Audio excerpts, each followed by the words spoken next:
Pendidikan pada dasarnya bertujuan untuk mengembangkan karakter dan kompetensi murid.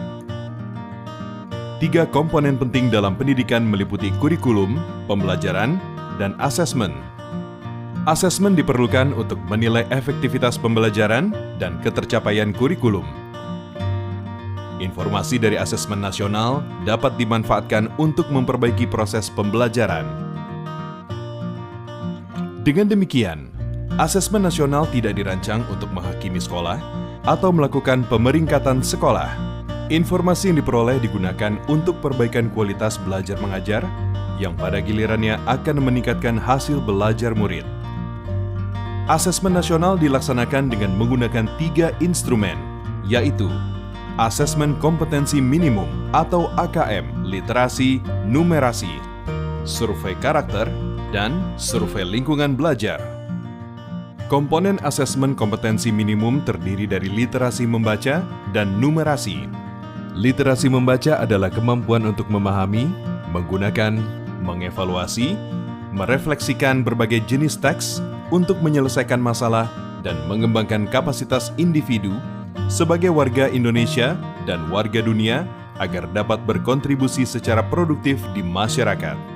Numerasi merupakan kemampuan berpikir menggunakan konsep, prosedur, fakta, dan alat matematika untuk menyelesaikan masalah sehari-hari pada berbagai jenis konteks yang relevan untuk individu sebagai warga negara Indonesia dan dunia. Instrumen kedua, survei karakter, dikerjakan oleh murid untuk mendapatkan informasi hasil belajar sosial emosional. Survei karakter mengukur 6 aspek profil pelajar Pancasila, yaitu beriman dan bertakwa kepada Tuhan Yang Maha Esa, serta berakhlak mulia, berkebinekaan global, bergotong royong, mandiri, bernalar kritis, dan kreatif. Instrumen ketiga, survei lingkungan belajar, dikerjakan oleh murid, guru, dan kepala sekolah untuk mengukur kualitas berbagai aspek input dan proses belajar mengajar di sekolah. Survei lingkungan belajar mengumpulkan informasi tentang kualitas proses pembelajaran dan iklim sekolah yang menunjang pembelajaran. Asesmen nasional dilaksanakan kepada murid, guru, dan kepala sekolah di setiap satuan pendidikan.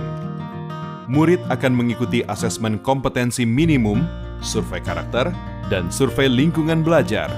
Sementara guru dan kepala sekolah hanya mengikuti survei lingkungan belajar. Responden murid akan dipilih secara acak dengan jumlah maksimal 30 murid SD atau MI, 45 murid SMP atau MTS, dan 45 murid SMA, SMK atau MA. Sementara responden paket A, B, dan C adalah semua warga belajar yang mendaftarkan ujian kesetaraan pada masing-masing paket, yaitu ujian kesetaraan paket A untuk kelas 6, paket B untuk kelas 9, dan paket C untuk kelas 12. Dengan melaksanakan asesmen nasional, mari kita tingkatkan mutu pendidikan di Indonesia.